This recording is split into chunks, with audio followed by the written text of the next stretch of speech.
Vous avez derrière moi le palais de justice, là où se trouvent les cours d'appel. Ils ont profité de faire une aide. Bon, là, on ne voit pas, mais devant l'entrée, en fait, il y a un escalier et il y avait deux rangées d'avocats. Alors là, je me trouve en haut des escaliers du palais de justice de la ville de Limoges.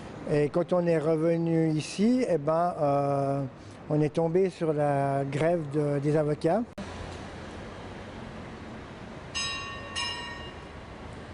Voilà, on est toujours à Limoges et maintenant on va écouter un petit témoignage de Georgia qui a eu des problèmes avec la police. Devant le commissariat de police de Limoges où j'ai fait l'objet de très graves violences policières. Mais quand je dis très grave, c'est vraiment... ça aurait pu, à mon avis, causer la mort. En fait, ce qu'on aimerait savoir, c'est qu'est-ce qui a déclenché le fait que tu as été dans un poste de police? Tout simplement parce que j'étais ici pour quelque chose qui n'était pas une infraction. C'est-à-dire un tweet que j'avais mis sur Internet parce qu'il y avait une assurance juridique qui avait privé mon précédent avocat de ses honoraires en faisant une bourre. Alors que je n'étais pas en garde à vue, alors que j'étais censée être libre, eh bien j'étais enfermée parce que je demandais mes droits, parce que je réclamais mes droits, je ne savais pas ce que je faisais là, etc. Ça les a énervés tout simplement. Et ils se sont vengés sur moi et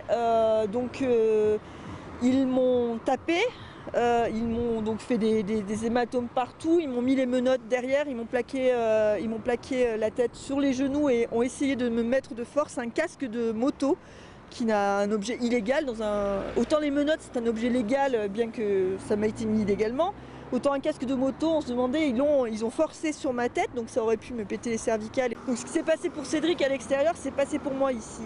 Et il se trouve que j'enregistrais, voilà. Donc j'ai les preuves de ce qui s'est passé.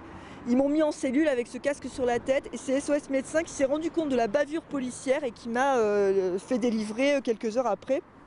Mais ce qui s'est passé là est extrêmement grave. Je l'ai dénoncé à l'IGPN en France. Le signalement est possible à l'IGPN qui est l'organisme de contrôle de la police des polices. Qui n'a bien entendu rien fait, bien entendu, parce que dans tous les cas de violence policière, surtout sur les gilets jaunes, il ne faut absolument rien, ce qui les rend responsables de tout ça. J'ai alors rencontré mon avocat, maître Olivier Fauré, qui m'a encouragé à porter plainte. On a porté plainte officiellement.